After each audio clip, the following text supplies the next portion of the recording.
Kuwait's government began to take shape again today.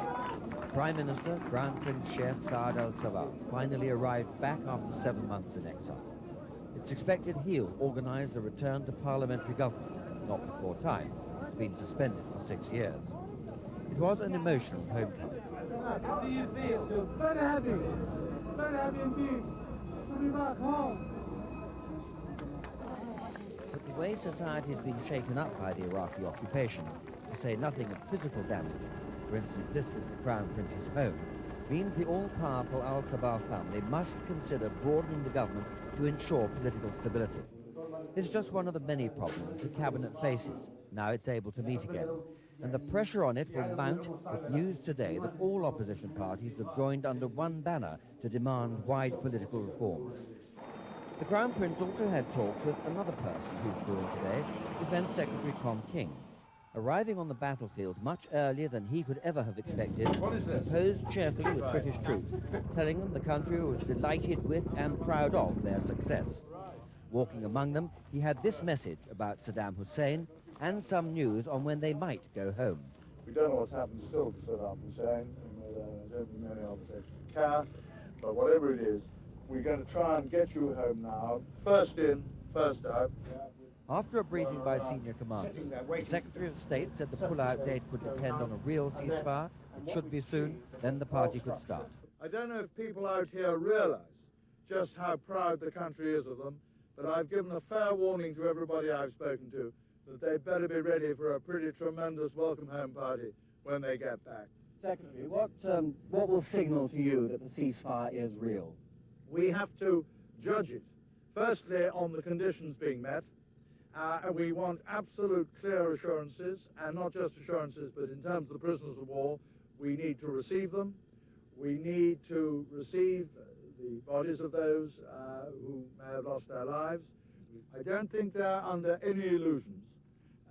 When General Schwarzkopf requests, I think people get the message pretty quickly. And I don't think there is any question.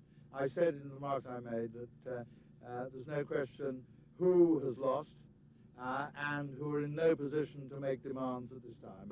So at the end of Tom King's visit, it's quite clear that the Iraqis will have to meet the Allied demands and meet them quickly.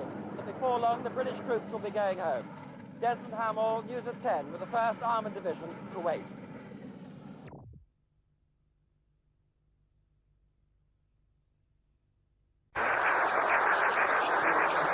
In the grand reception room of the palace, the wealthy and powerful men of Kuwait flocked this morning to greet the newly returned Crown Prince.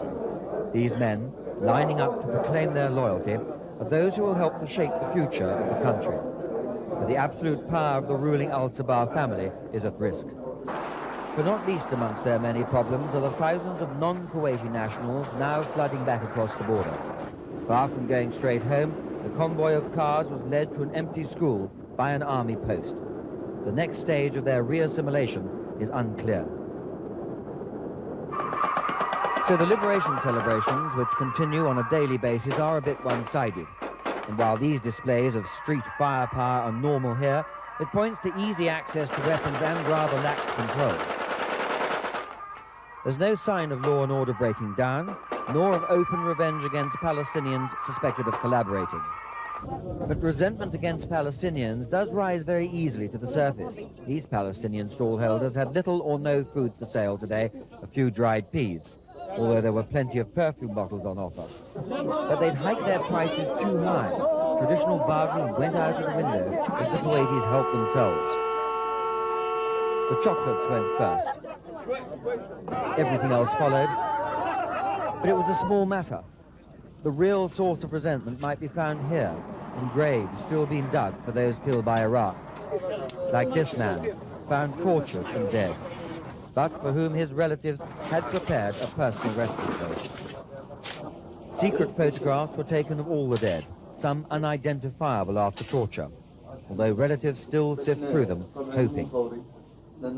Since last August, meticulous records show 2,797 Kuwaitis were buried here, the most appalling legacy of Iraq's invasion.